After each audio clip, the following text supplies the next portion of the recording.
we're creating a world that is relationally impoverished. So many of us spend way too much time in front of screens. Like here we are. There are advantages to this technology, but it would be very different if we were sitting in the same room. We'd have the same conversation, but we would literally have different physiological impacts on us. It would be a different experience. I think when children, particularly children as they're developing, as their brain's organizing, and they're continually filling the repetitions and the activations in their brain with visual imagery on TV and on screens, it leads to something very different than the quiet moments where you learn how to be capable of sitting with with what's in your own head. And you aren't continually pulled out of your thinking or your inner thought process or the capacity to develop this inner voice and inner dialogue where I think a lot of important things happen.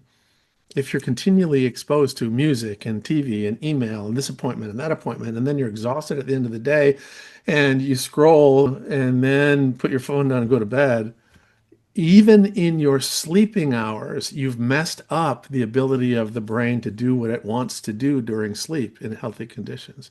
We've created this artificial world that's kind of putting our next generations at a disadvantage for expressing their full capacities to be creative and humane. Do you But of think course, I sound like an old man, right? Back in the day, what do you think then COVID-19 did to the kids? you and other, it's interesting, Suchandra, that we do a lot of work in education and obviously a lot of work in mental health too.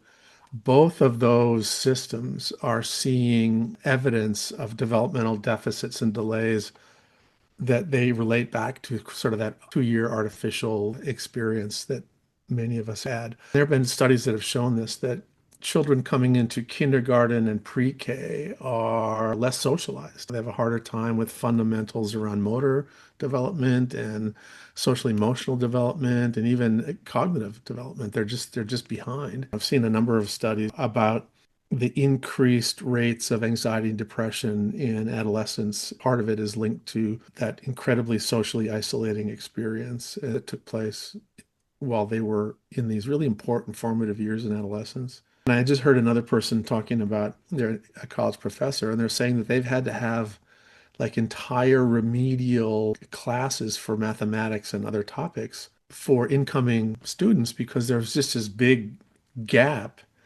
in their education that was never really filled in, even after they went back to school. So I think it offers a really powerful example of the importance of developmental experiences, why we need to pay attention to that, all of these things in meaningful ways. But I also think what happens is that because of the world we've created, everybody's got a very short attention span. And you kind of look at the news cycle and you can see it. There'll be some crisis and like every headlines that people will think about it, and all of a sudden there'll be another disaster, and pretty soon, it used to be that everybody in the US knew about Columbine High School, right? Everybody's heard of that. I would bet that there's at least 10 different school shootings in the last 5 years where there were more kids killed, where people would not even go, what school are you talking about? It didn't even make the headlines, some of these things.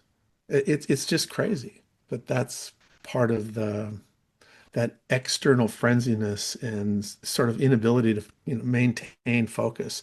And of course, we see that all the social media are basically both responding to and creating that interest and need to kind of get your information in very quick little bits. I remember when Twitter first came out, because I was trying to understand what was going on in the world. I still do have like an X account, but in the beginning, there would be people that would want to engage me in a very deep conversation about some complex topics, and it was like impossible.